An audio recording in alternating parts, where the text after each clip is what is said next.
سانپ کے زہر سے زیادہ موت آ جائے گی. اگر موت کا وقت نہ آئے تو سانپ بھی کچھ نہیں کر سکتا ہے. ہمارے مدرسے کے ایک طالب علم دورہ حدیث کر فارغ ہوئے, تبلیغی جماعت میں سال لگا رہے. یہاں چونیا کے قریب ایک مسجد میں تشکیل ہوئی.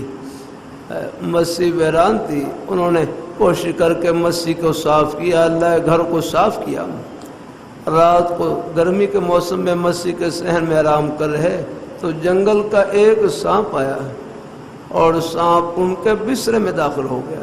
بسترا کیا, ان کے کرتے میں اندر داخل ہو گیا. وہ کہنے لگے کہ پوری رات سانپ اور میں اکٹھے سوئے رہے یار, سانپ اور میں اکٹھے سوئے رہے یار. صبح ساتھیوں نے نماز کے لیے جگایا, نماز تو میں وضو کرنے کے لیے جا رہا, سانپ نیچے گرا اور وہ جنگل کی طرف واپس جا رہا ہے یار. موت کا وقت نہ آئے تو سانپ بھی کچھ نہیں کر سکتا. لیکن قادیانیت کا زہر یہ سانپ اور بچھو کے زہر سے زیادہ خطرناک ہے. ہاں, یہ ایمان کو تباہ کر دیتا ہے.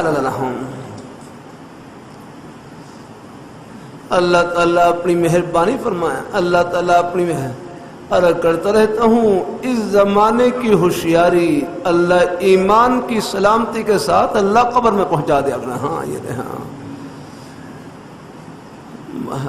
اللہ تعالیٰ اپنے عام جلسوں میں کرتا رہتا ہوں, آپ حضرات شکر کریں کہ اس اندھیرے کے دور میں اللہ نے ہماری نسبت جن ہستیوں سے جوڑ رکھی, اللہ تعالیٰ نے ان کا جنتی ہونا دنیا میں دکھلا دیا. اس سے بڑھ کر اور کیا چاہیے.